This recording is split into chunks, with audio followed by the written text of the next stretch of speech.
Come and solve the question, Nia. When her math teacher, Mr. Harrison, grows tired of Nia's relentless hand-raising, he decides to teach her a lesson. Driven by a prejudice he barely acknowledges, he scrawls a problem on the board far beyond her grade level, a final joke to silence her. But as Nia approaches the blackboard, her own quiet ambition burning in her eyes, she transforms his challenge into a stage for her intellect. With the entire classroom watching, she begins to solve the unsolvable, leaving Mr. Harrison stunned by her accuracy. From this moment on, her victory forces him to a new crossroads. Will he champion the talent he tried to extinguish, or will he seek a new way to prove her wrong? If you liked the video and have subscribed to my channel, let's move on to our story. Enjoy watching. The city never truly slept. For Nia, its restless hum was the lullaby of her life, a constant, low-frequency vibration that rattled the single, pane-cracked window in her bedroom. Her room was really just a section of the living room, partitioned by a bookshelf that had seen better days and a vibrant, hand-stitched quilt her mother had made. It was small, but it was hers. And in this small space she had built a universe of order. The world outside, beyond the grimy glass, was a different kind of chaos, siren wails and distant shouts, the roar of a bus turning the corner. But inside, everything had its place. The textbooks, worn at the corners from countless hours of study, were stacked by subject. Her pens and pencils were lined up like soldiers in a ceramic mug. The only thing out of place was the faint, lingering scent of fried plantains from dinner, a welcome aroma that reminded her of her mother's tireless effort. Her mother, Maria, was a force of nature. She worked 2 jobs, one at a fast food restaurant during the day and another cleaning offices at night. Maria's hands, often calloused and tired, were the hands that had built Nia's world. They never failed to pack a lunch, to make sure a hot meal was on the table, or to offer a firm, reassuring hug. "Nia," she would say, her voice soft but strong, "you have a mind like a steel trap. Don't let anyone tell you otherwise." It was a mantra that had become the foundation of Nia's self-belief. Nia was a student of life in a way most people weren't. She absorbed information like a sponge, not just in school but everywhere. She would read the labels on food cans, the faded advertisements on bus stop benches, the fine print on utility bills. Her curiosity was insatiable, a hunger that no one in her world seemed to fully understand. At home, it was a source of pride for her mother. At school, it was something else entirely. Middle school was a cruel and unforgiving place. It was a social minefield, where alliances were formed and broken over the smallest slights. For Nia, navigating it was like walking through a house of mirrors. She saw distorted reflections of herself everywhere. The other girls in her class, with their designer backpacks and expensive sneakers, moved in a different orbit. They would whisper and giggle, their eyes flicking toward her with a look of cool detachment. It wasn't overt bullying but something far more insidious, a complete and utter erasure. She was the one they never invited to study groups, the one they didn't acknowledge in the hallway, the one they would look through as if she were made of thin air. Her hand, raised with such confidence in class, was invisible to them when the bell rang. The classroom was the one place where the rules of the social world didn't seem to apply, or so she hoped. When she was called on, the answers flowed from her, sharp and precise. Math, history, science, they were all a playground for her mind. She lived for the rush of finding the solution to a complex equation, for the satisfaction of articulating a perfect historical argument. And she was never afraid to raise her hand. Not just once or twice, but over and over again. She was often the first one, her arm a straight, unwavering line, her fingers a blur of motion as she waited. This was the source of her problem with Mr. Harrison. Mr. Harrison taught 8th grade math. He was a man in his late 50s, his hair a thinning halo of gray, his tweed jacket perpetually flecked with chalk dust. He had a reputation for being a tough but fair teacher. He was an expert in his field, a man who could explain the most intricate theorems with a casual elegance. But there was a growing impatience about him, a weariness that had settled in his bones over the years. He'd seen it all, the kids who didn't care, the ones who were apathetic, the ones who were just passing through. He had a particular kind of disdain for what he called performative knowledge. Students who had good grades but seemed to lack true foundational understanding. He found Nia to be a contradiction. Her test scores were always perfect. Her homework was always flawless. He could never find a flaw in her logic. But something about her bothered him. He watched her from behind his desk, her hand shooting up before he even finished a question. It wasn't just her intelligence that he found jarring, it was the sheer, unrelenting eagerness. He had a theory. He believed that some students, particularly those who came from less privileged backgrounds, overcompensated. They memorized facts and figures with a fierce, almost desperate intensity, but they didn't truly grasp the underlying concepts. He saw her raised hand as a kind of aggressive plea for validation, a plea he was tired of granting. He would often call on other students, hoping to give someone else a chance or perhaps subconsciously to put her in her place. But her hand would just stay there, a silent, persistent reproach. Today was no different. He had just finished explaining a complex algebraic problem. The class was silent, heads bent over their notebooks, the universal sign of confusion. But in the front row there was Nia, her hand in the air, her eyes fixed on his with an unblinking intensity. He looked around the room. David, a star football player, was drawing in his notebook. Sarah, one of the popular girls, was whispering to her friend. A few other students were staring blankly at the board. "Nia," he said, his voice a flat monotone, "do you have the answer?" Her face lit up. "Yes, Mr. Harrison. The answer is x equals -2. He wrote the answer on the board, but he didn't feel the usual satisfaction. He felt a prickle of annoyance. It was too easy for her.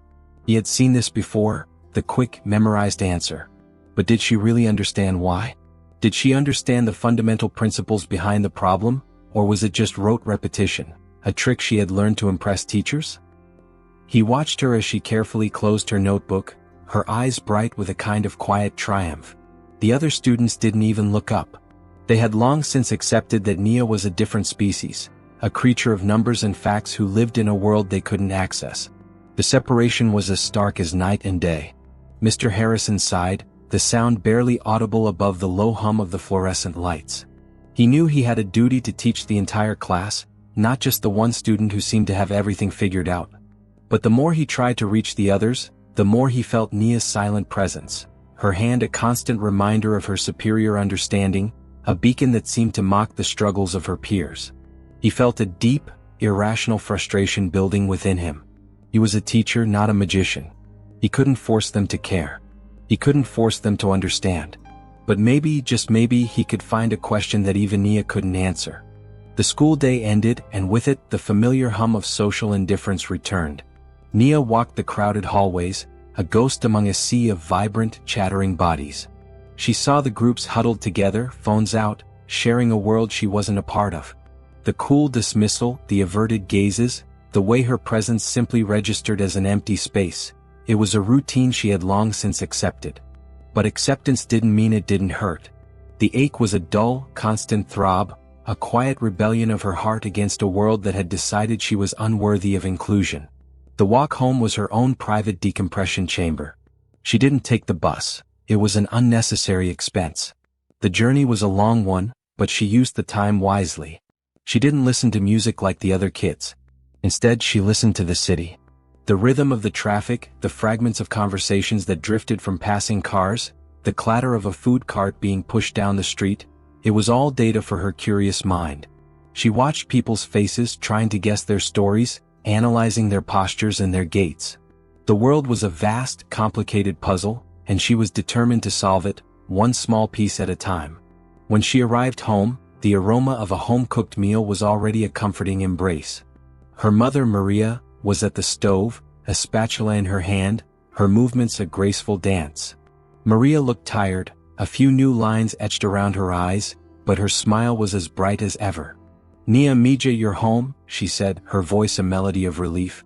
"Go get changed. Dinner will be ready in 5 minutes." Dinner was always a sacred ritual. They would sit at the small, wobbly table in the kitchen and talk about their day.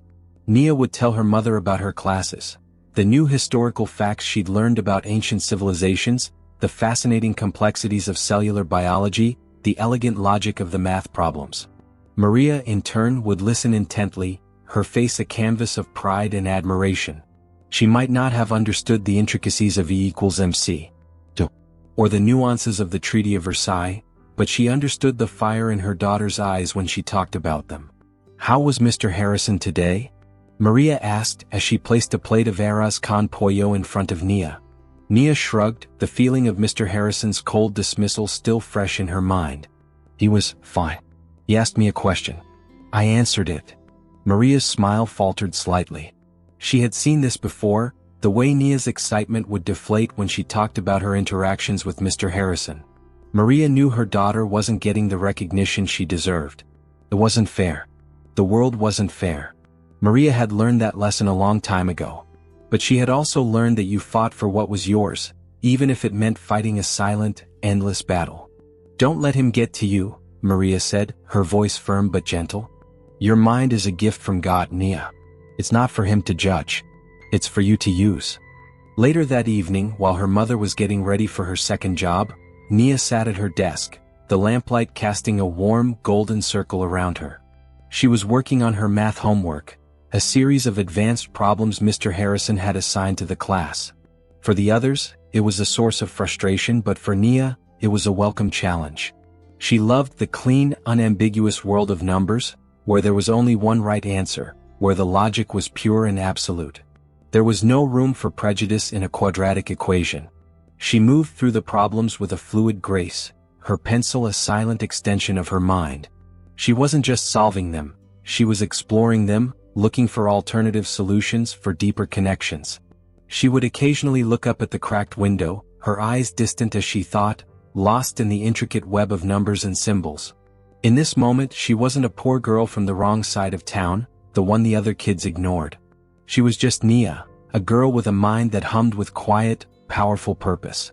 Meanwhile, a few miles away, Mr. Harrison was sitting in his overstuffed armchair, a glass of whiskey in his hand. He was grading papers, but his mind was on Nia. He looked at her flawless homework, the perfect, neat handwriting, the elegant solutions. It was infuriating. It was too easy for her. There was no struggle, no hesitation. It was as if she didn't even have to think. He had been a teacher for 30 years. He had seen thousands of students. He knew the difference between true understanding and a superficial grasp of the material. And in his gut, he felt that Nia was the latter. He had seen it 100 times. The student who was a prodigy at memorization but who folded under pressure, the one who could solve the problem in the book but couldn't apply the concept to a new, unfamiliar situation. He was convinced Nia was one of them. His bias was a quiet, insidious thing. He didn't consciously dislike her because of her background or her skin color. He was a fair man, or so he told himself. But he had a preconceived notion of what a genius looked like, and it wasn't her. His image of a brilliant student was often a mirror of himself, a privileged, well-read and slightly eccentric boy who had struggled with the material, who had grappled with the concepts and emerged victorious. Nia's effortless brilliance didn't fit that mold. Her success felt too easy, too undeserved. It was a challenge to his entire pedagogical philosophy, a philosophy built on the belief that true learning required struggle. He had been thinking about it all evening. The next day he was going to change things. He wouldn't just give her a problem from the textbook. He would find something new, something she had never seen before. He would find a question that wasn't about memorization, but about true foundational understanding. It would be a test, a crucible. He would prove once and for all that she was just a student who had a knack for memorizing answers, not a true mathematical mind. And when she failed, he would finally be able to teach her the most important lesson of all, that in the world of true intellect there were no shortcuts. He closed his eyes, picturing the problem he would give her. It was a beautiful, fiendishly difficult problem, one he had saved for his most advanced students, and one he was certain would finally give him the clarity he sought. The morning sun, filtered through the city's perpetual haze, cast long shadows as Nia walked to school. Today felt different. There was a subtle electricity in the air, a low-frequency hum that seemed to match the quiet buzz in her own mind. She'd spent the previous evening poring over her math homework, not just solving the problems but finding the most elegant way to reach the conclusion. The beauty of a clean, logical solution was a thrill she never tired of. She was humming a silent tune, a melody composed of numbers and equations, as she navigated the familiar streets. Mr. Harrison's classroom was quiet when she entered, a stark contrast to the boisterous energy of the hallways. The air felt heavy and the other students seemed more subdued than usual, their whispers muted. Mr. Harrison himself was at the whiteboard, his back to the class, his posture rigid. He was staring at the board as if willing it to reveal some profound truth. The air was thick with attention Nia couldn't quite place, but it didn't deter her. She took her seat in the front row, pulling out her notebook and a freshly sharpened pencil, ready to receive whatever knowledge the day had to offer. The first half of the class was a blur of familiar topics. Mr. Harrison reviewed last week's concepts, his voice a flat, deliberate drone. He explained the principles of linear equations and systems of inequalities, subjects Nia had long since mastered. His eyes, however, were not on the board. They kept flicking to her, a quick, almost furtive glance before darting away. He was a predator circling its prey, a hunter waiting for the perfect moment to strike. Nia, focused on her own thoughts, didn't notice the subtle shift. She was still humming her silent tune, her mind already 3 steps ahead of the lesson, looking for new connections. The bell was a solid 15 minutes away when Mr. Harrison finally put down his marker. He turned to face the class, his hands on his hips. A slow, thin smile stretched across his face, but it didn't reach his eyes. "All right, class," he said, his voice now laced with an unusual cheerfulness. "We've covered the basics. You all seem to have a pretty good handle on things. So I think it's time for a little bonus question." A few students groaned, but most simply looked at him with a weary resignation. It wasn't the first time he'd thrown a last-minute challenge at them. Nia, however, sat up straight, a spark igniting in her eyes. A challenge. She loved a challenge. This was what she lived for. Mr. Harrison's gaze settled on her. The smile widened. "This one's not from the textbook," he said, and the tone was unmistakable now. It was a jab, a sly dig meant for her alone. "This one is for a true math enthusiast. A real problem for a real mind. Let's see if we can get an answer." He turned back to the board and wrote, his movements slow and deliberate, each symbol a calculated piece of his plan. The problem unfurled, a sprawling, intimidating mess of symbols, variables, and exponents that looked nothing like the problems in their textbook. Find all integer solutions x, y, to the equation x2 plus 5y2 equals 29. The silence in the room was absolute, the kind of silence that happens when a collective gasp is held. The problem was not just difficult, it was from a different world. It was a Diophantine equation, a concept she had only read about in an old, dusty math book she had found at the library. The other students stared at it with blank, uncomprehending faces. David, the football player, put his head down on his desk. Sarah and her friend exchanged looks, stifling giggles, convinced this was Mr. Harrison's way of finally putting Nia in her place. Nia, however, did not flinch. She leaned forward, her eyes locked on the equation. It was a thing of beauty. A puzzle. A secret language she was being invited to decipher. Mr. Harrison stood to the side, his arms crossed, a smug, triumphant look on his face.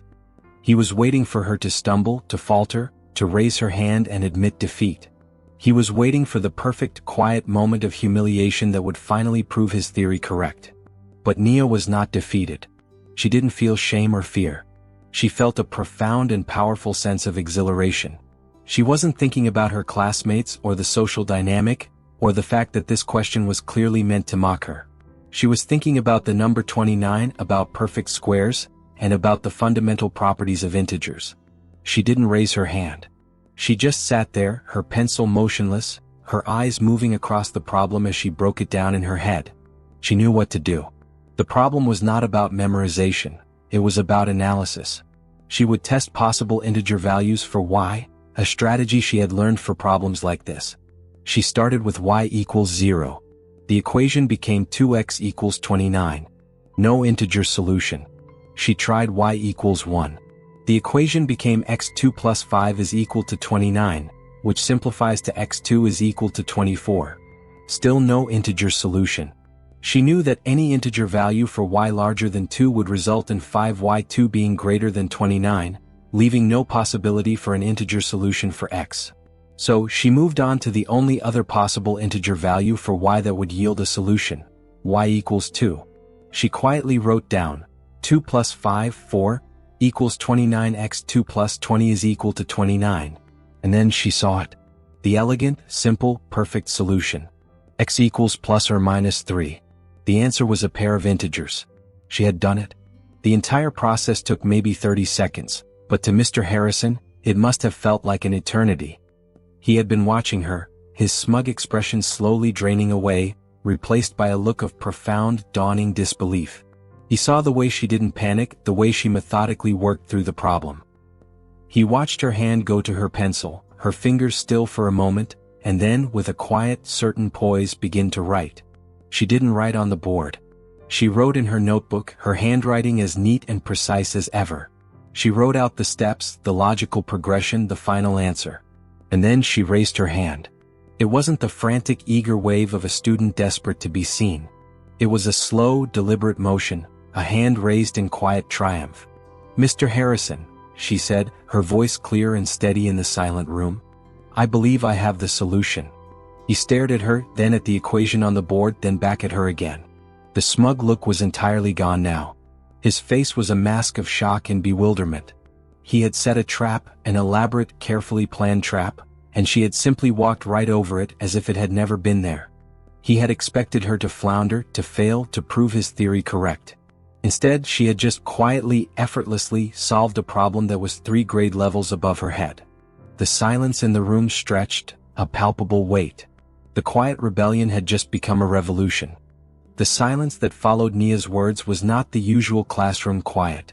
It was a vacuum, a complete and total absence of sound. The low hum of the fluorescent lights and the distant chatter from the hallway seemed to vanish. All eyes were on Mr. Harrison, waiting for his reaction, his confirmation, his verdict. He stood frozen, a statue in a tweed jacket, his hands still poised in the air as if he were about to write something. The smug triumph that had been on his face just moments ago had evaporated, replaced by a profound emptiness. He looked at the equation on the board, then at Nia, then back at the board again. He was searching for an error, a mistake, a flaw in her logic. But there was nothing. The solution was elegant, concise, and undeniably correct. His mind, a finely tuned instrument of mathematics and logic, was in a state of complete disarray. He had constructed a fortress of assumptions about Nia, brick by brick, over the past few months. He had believed she was a fraud, a prodigy of rote memorization, a student who had a knack for regurgitating facts but lacked true foundational understanding. He had seen her raised hand as a performance, a desperate cry for validation. But what he had just witnessed was not a performance. It was a quiet act of intellectual mastery. She hadn't just solved the problem, she had understood it. The methodology she had used, the logical steps she had taken, were the mark of a true mathematical mind, one that saw the underlying structure, not just the surface-level problem. Slowly, almost imperceptibly, his rigid posture began to soften. His shoulders slumped, and his hands, which had been on his hips in a gesture of challenge, fell to his sides. He walked over to his desk, his movements heavy and deliberate, and picked up a piece of chalk. He walked back to the whiteboard and wrote down the steps of the solution, the exact steps Nia had worked out in her notebook. He wrote it out for the class, not for her. For the first time, he was not just teaching the material, he was showing them how a truly brilliant mind thinks. As he wrote, the silence in the room began to shift. The other students, who had been staring at the board with a look of collective befuddlement, now stared at Nia with something new in their eyes.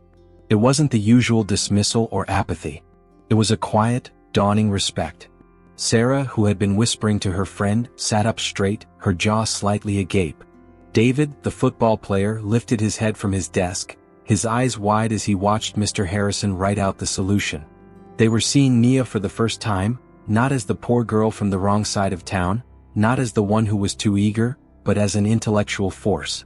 The ripple of surprise spread through the room, a silent, powerful wave. Nia, for her part, was entirely oblivious to the seismic shift she had just caused. She was simply relieved. The problem had been a worthy challenge, and the satisfaction of solving it was its own reward. She didn't feel a sense of triumph or vindication. She didn't feel the need to gloat. She simply closed her notebook and looked out the window, her mind already moving on to the next puzzle. Her victory was a quiet, internal one, a small but significant moment of personal pride.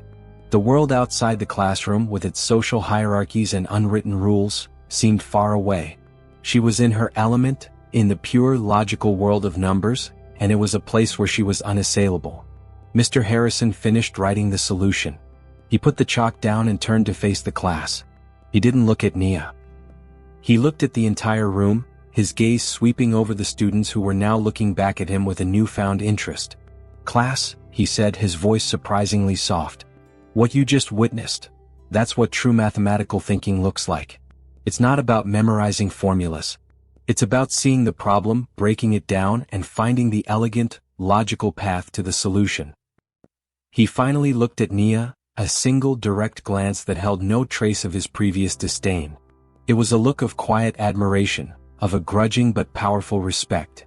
Nia, he said, and the way he said her name was different. It wasn't a flat command. It was a recognition. That was excellent. I'd like to talk to you after class. He didn't give her a test score, a grade, or a gold star.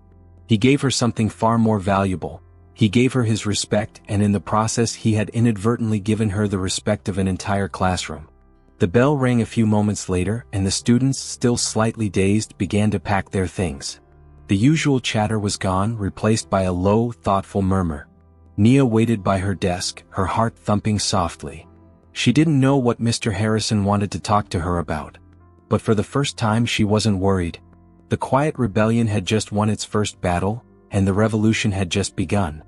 The final bell rang with an almost comical lack of ceremony, a simple clanging sound that broke the profound stillness of the classroom. The other students, still reeling from the unspoken tension, gathered their belongings in a hurried, almost panicked rush. They stole furtive glances at Nia and Mr. Harrison as they filed out, their curiosity a palpable force in the air. The usual boisterous energy of the post-class exodus was replaced by a quiet, reverent murmur. David and Sarah, who had never paid Nia a second thought, now looked at her as if she were a puzzle they were just beginning to consider. Within moments, the room was empty save for Nia and Mr. Harrison. The afternoon sun streamed in through the tall windows, illuminating the motes of dust dancing in the air and casting a warm, golden glow over the empty desks. Mr. Harrison leaned against his desk, his arms crossed, no longer in a gesture of authority but of a profound, internal reckoning. He did not speak immediately. He just stared at the whiteboard, at the elegant solution he had written down, the proof of her brilliance. It was as if he was looking at an artifact from an alien civilization, something that defied all of his previously held beliefs. Nia waited, her quiet composure a stark contrast to his inner turmoil. She didn't feel a sense of triumph. She felt a vague curiosity about what he wanted to say. The entire episode, the strange, advanced question, the sudden silence, the change in his demeanor, was simply a data point to be analyzed, another puzzle to be solved. She adjusted the straps of her backpack, her eyes on the floor. Finally, Mr. Harrison cleared his throat. The sound was rough, as if he hadn't used his voice in a long time. "Nia," he began and then stopped. He walked a few steps, picked up a crumpled piece of paper from the floor and threw it in the trash. He was stalling. I've never seen anything like that before. In my 30 years of teaching, I've never seen a middle school student solve a problem like that, especially not in that way. His words hung in the air, heavy with unspoken meaning. Nia looked up, her brow furrowed. "Was it a trick question, Mr. Harrison?" she asked, her voice soft and direct. "I'm not familiar with Diophantine equations from our grade level." The directness of her question seemed to jolt him. He finally looked at her, his eyes unreadable. He had spent months constructing a narrative about her, a narrative of artifice and surface-level brilliance. And she had, in one simple question, shattered it. She hadn't even recognized his intent. She just saw the problem for what it was, a problem. The humbling reality of his own prejudice washed over him.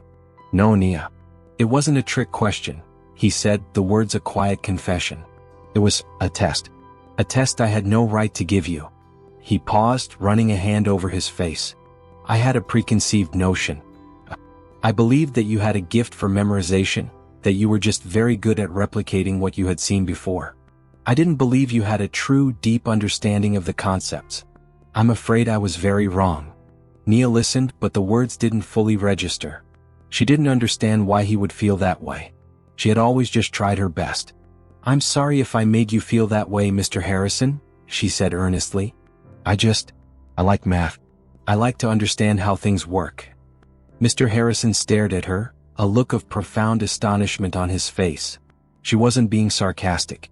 She wasn't gloating. She was just honest. Her complete lack of pretense, her intellectual humility, was a far greater rebuke than any angry words or accusations of unfairness could have been. He had been a fool. "No," he said, his voice gaining a new, sober strength. "Don't apologize. I should be apologizing to you. You didn't do anything wrong. You just showed me what I was too blind to see." He moved away from the desk, pulling a chair from the front row and placing it in front of hers. He sat down, leaning forward, his posture open and engaged for the first time. "Nia, do you know what a Diophantine equation is?" "It's an equation where you're only looking for integer solutions," she replied instantly. "I found a book about them at the public library. It was very old and a little difficult to follow, but it was fascinating." Mr. Harrison smiled, a real, genuine smile that lit up his face. "That's exactly right. And do you know why a problem like that is so difficult? It's because you can't solve it with a simple formula. There's no single method. You have to understand the fundamental nature of numbers. You have to reason, to deduce, to eliminate possibilities. You have to see the problem for what it is, a puzzle of logic. You did all of that, Nia. You did it effortlessly. You didn't just solve the problem, you demonstrated a level of mathematical intuition I've only seen in a handful of students in my entire career." He leaned in closer. "That kind of thinking, that kind of mind, it's a rare and precious thing. It's a gift.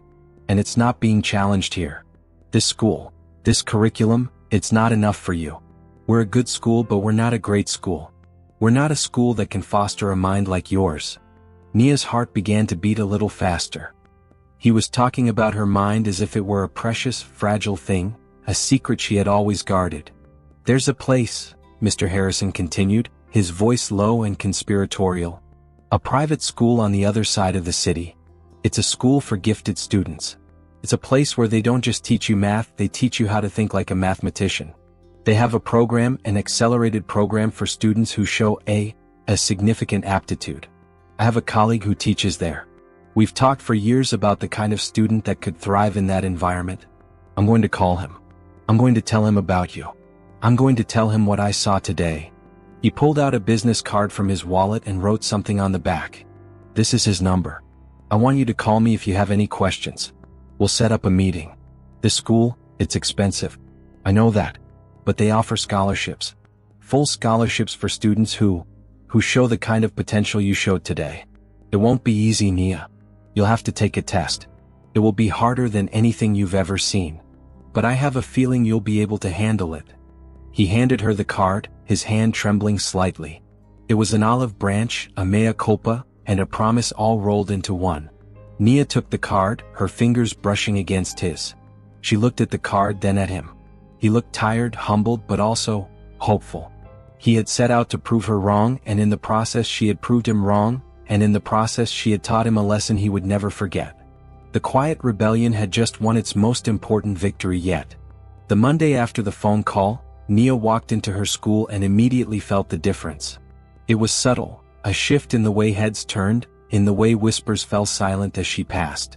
It wasn't overt friendliness, not yet, but the wall of collective indifference had cracks in it.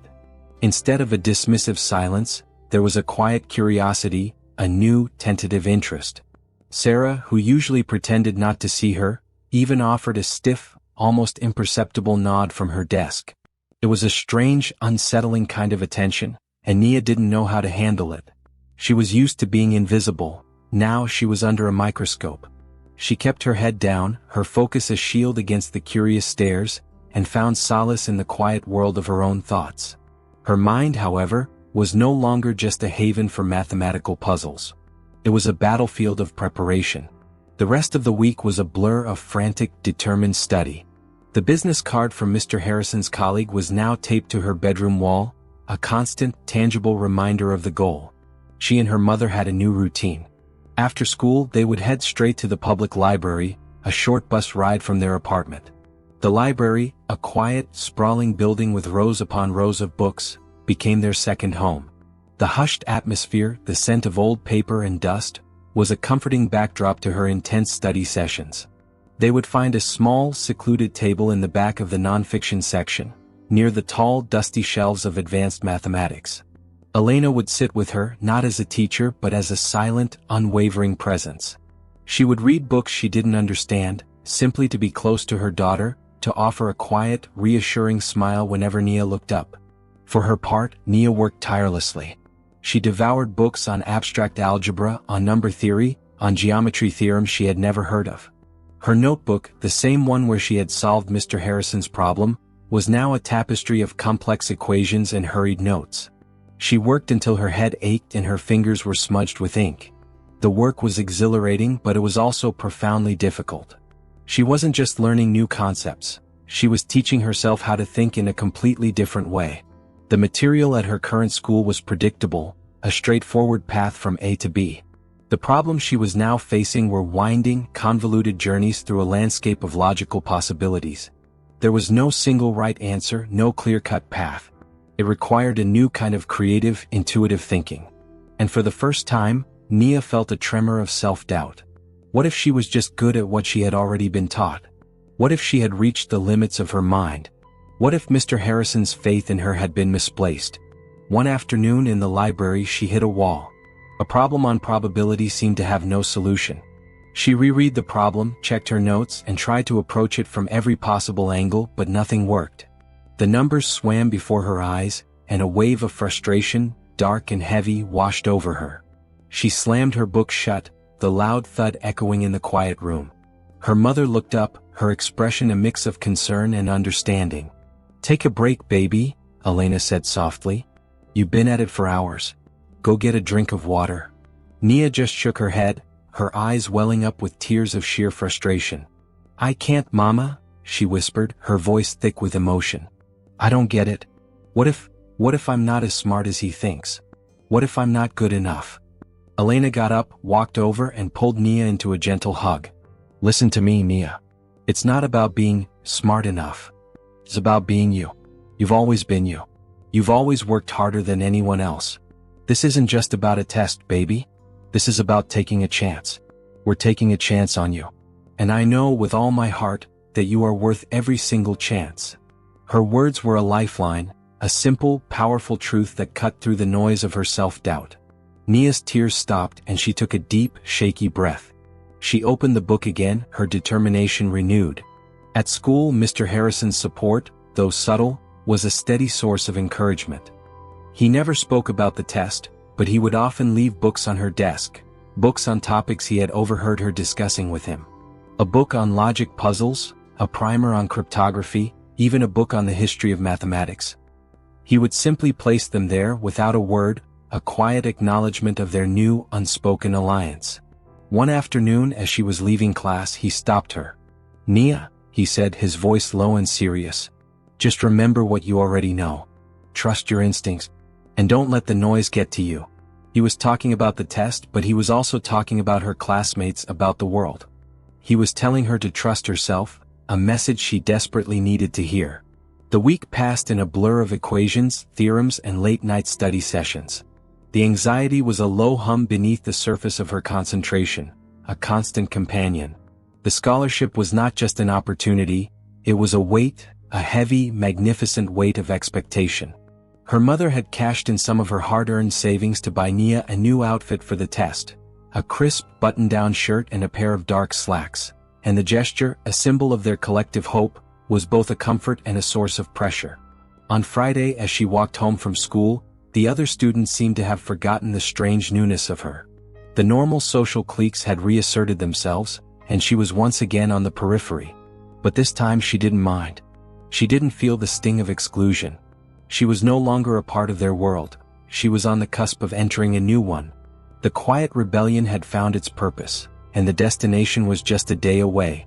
That evening Nia didn't study. Her mother insisted. They watched a movie together on their tiny TV, a silly comedy that had them both laughing until their sides ached. For a few hours they forgot about the test, about the scholarship, about the weight of their dreams. When the movie was over, Elena hugged her daughter tightly. "I am so proud of you, baby," she said, her voice filled with a powerful love that Nia could feel in her bones. "No matter what happens tomorrow, you've already won." Nia went to bed that night, the words a gentle balm to her anxious heart. She didn't sleep easily. Her mind, so used to the intricate dances of numbers, was now filled with the unknown. The test loomed in the darkness, a looming shadow of possibility. She was nervous, yes, but she was also ready. She had prepared, she had the support of her mother, and she had the quiet, grudging respect of her former adversary, Mr. Harrison. She was going into the lion's den, armed with nothing but her own mind, and for the first time in her life she felt truly, completely, and utterly seen. The morning of the test was cool and crisp, a stark contrast to the nervous heat that radiated from Nia. She stood in front of the full-length mirror, her mother adjusting the collar of her new button-down shirt. The slacks were a little too long and her mother had to roll the cuffs twice, but the outfit felt new and important, a sort of armor for the battle ahead. Elena's face was a mixture of fierce pride and deep anxiety, and Nia could see the reflection of her own fears in her mother's eyes. "You look like a scientist, baby," Elena said, her voice trembling slightly as she hugged Nia one last time. A beautiful, smart scientist. The bus ride across the city was a quiet, solemn journey. Nia watched the familiar landscape of her neighborhood, the small, cluttered bodegas, the weathered brick apartment buildings, the faded murals, slowly give way to a different world. The streets became wider, the houses larger and further apart. The vibrant chaos of her community was replaced by a sterile, manicured order. As they approached the school, the buildings became grander, framed by manicured lawns and stately trees. It felt less like a school and more like a fortress of quiet wealth. When they arrived, the campus was buzzing with activity. Other students, dressed in equally sharp, new clothes, were arriving with their parents. They looked confident and comfortable, as if this world were their natural habitat. Nia felt a sudden sharp pang of self-consciousness, the same feeling that had haunted her at her old school. She was a visitor here, an intruder. Her mother, sensing her unease, squeezed her hand. "Hold your head up, baby," she whispered. "You belong here." A friendly but firm proctor met them at the entrance to a grand hall. He explained the procedures and directed Nia to a long row of polished desks. Elena gave her a final hug. "Call me when you're done no matter what," she said, her voice low and firm. Nia nodded, a lump forming in her throat. She watched her mother turn and walk away, her figure small and purposeful against the backdrop of the massive, imposing building. The test hall was immense, with high vaulted ceilings and tall windows that let in a cold, unforgiving light. The other students were already seated, their heads bent in concentration over pencils and notebooks. The air was thick with the silent hum of ambition. Nia found her seat, a small wooden desk with a test booklet and a single sharpened pencil. She took a deep breath, the familiar scent of old paper and wood calming her slightly. The test began. The first section was a series of straightforward logical puzzles, and Nia worked through them methodically, her mind finding the familiar rhythm of problem solving. But as she turned the pages, the problems became more complex, more abstract. They weren't just about finding the right answer. They were about finding a new way to think, a way to see connections where there were none, to find patterns in a field of chaos. She felt the comfortable, familiar ground of her previous knowledge begin to give way beneath her feet. She found herself staring at a question that made no sense. It was a word problem about a complex system of gears and pulleys, but the variables were obscure, and the relationships were nonlinear. It wasn't a problem that could be solved with a simple formula. It was a problem designed to test pure intuition, to see if a mind could find a way through the darkness without a map. A wave of panic washed over her. This was it. This was the moment she had been dreading. What if she was just a fraud? What if Mr. Harrison had been wrong? The doubts of the previous week, the ones her mother had so carefully soothed away, came rushing back in a tidal wave of self-doubt. She closed her eyes and took a deep breath, trying to push the fear away. She thought of her mother, sitting in a coffee shop somewhere, waiting. She thought of Mr. Harrison, his quiet act of faith. She remembered his words, "Just remember what you already know. Trust your instincts." She had to trust herself. She had to find her way. She opened her eyes and reread the problem, this time not looking for an answer, but for a story. She imagined the gears and pulleys in her mind, not as abstract variables but as physical objects, turning and grinding against each other. She began to see the relationships, not in numbers but in the quiet, mechanical dance of cause and effect. She began to sketch, a tiny hurried drawing in the margin of her test booklet, not of the gears themselves, but of the logical flow, the chain of events. And as she sketched, the solution, a convoluted but elegant line of logic, began to reveal itself. Her hand, which had been trembling with nerves, now moved with a new, quiet confidence. She didn't know if her answer was correct, but she knew that her approach was a true, honest representation of her mind. She finished the section and moved on, her mind a furnace of focused energy. The rest of the test was equally challenging. There were questions on advanced geometry, on number theory, on concepts she had only read about in the dusty books at the library. But she no longer felt the panic. She felt a sense of purpose. This wasn't a test she could fail.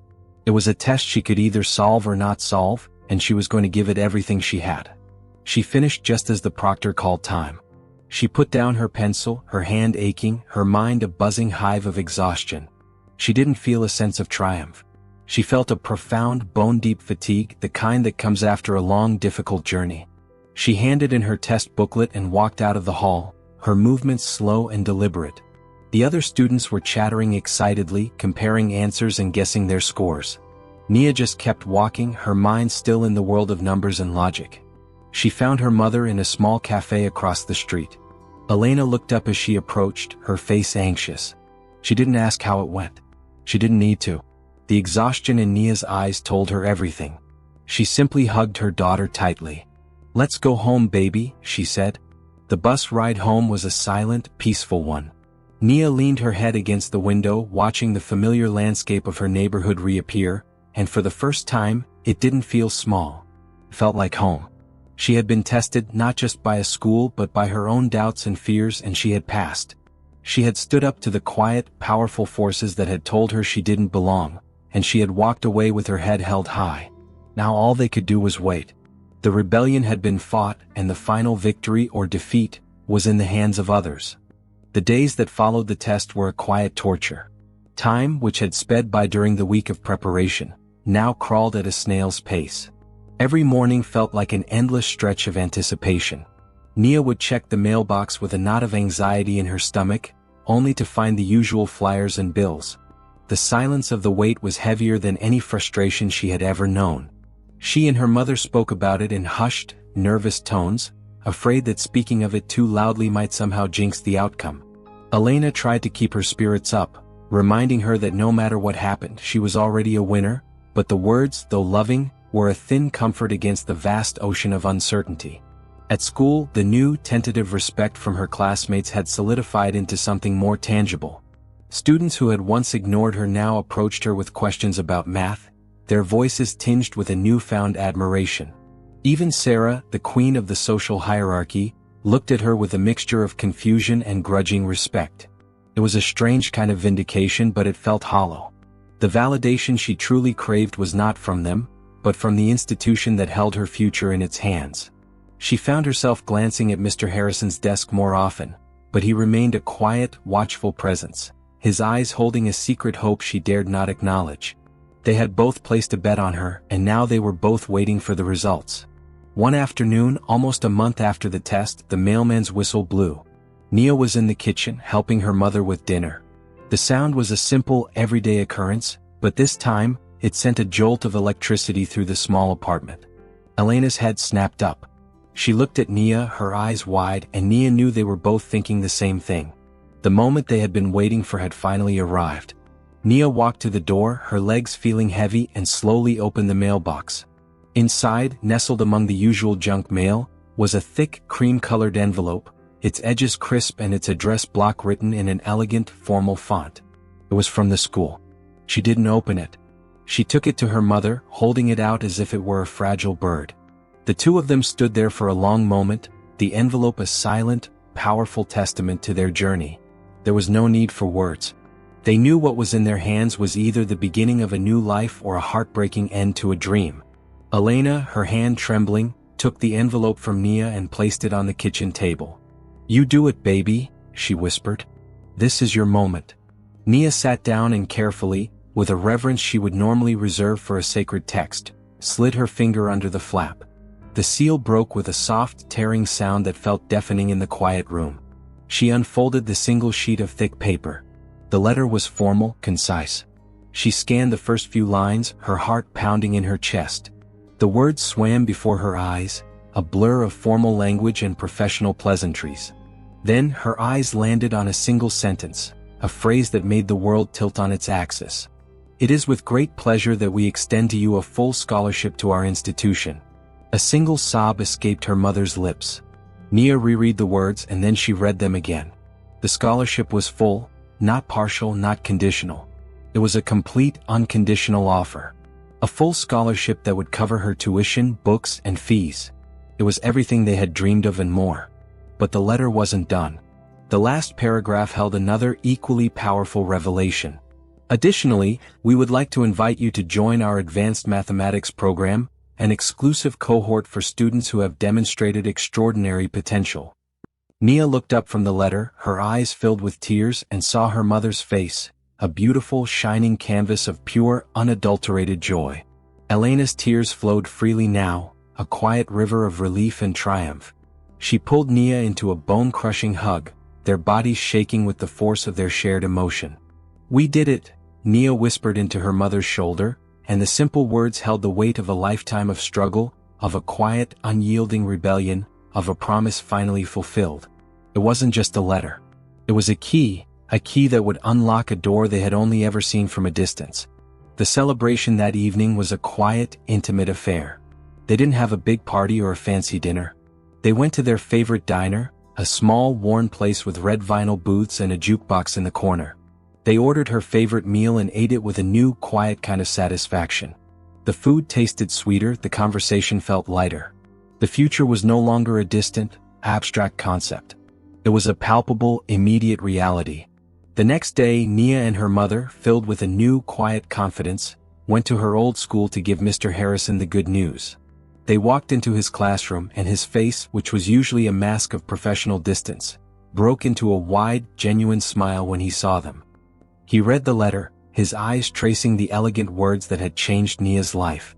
When he finished, he looked up at Nia, a profound sense of satisfaction in his eyes. "Nia," he said, his voice thick with emotion. "I never had a doubt." He was no longer just a teacher. He was a silent partner in her victory, and the look in his eyes was his redemption.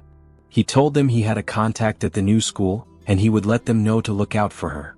It was a new relationship forged in the fire of their mutual challenge, a quiet acknowledgement of the fact that sometimes, even a teacher has to learn a lesson. A week later, Nia and her mother took the bus to the new school for her official tour. The campus, which had seemed so intimidating on the day of the test, now felt different. It was still vast and beautiful, but it was no longer a fortress. It was a place of opportunity, a place where she would belong. They were met by a kind admissions officer who gave them a tour. They saw the grand library, the sprawling campus, and a magnificent building with a sign that read Mathematics and Logic Center. They walked inside, and Nia felt a quiet hum of excitement. This wasn't just a place to study, it was a place to grow, to explore, to become the person she was meant to be. Nia's journey was not a fairy tale. The scholarship was not a magic wand. It was the product of her intelligence, her perseverance, and the unwavering belief of the two people who mattered most. Her mother and a teacher who had, against all odds, learned to see her. The road ahead would be challenging. She would be surrounded by students who had been preparing for this their entire lives, but she wasn't scared. She was ready. The quiet rebellion had found its voice, and it was a voice of triumph, a voice that said, "I belong." And for the first time in her life, she knew with an unshakable certainty that she was home. Dear viewer, if you've watched up to this point, thank you for your support. I have a small request.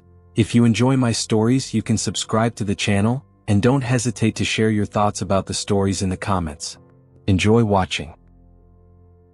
Thank you for listening. Don't forget to subscribe to the channel and like the video.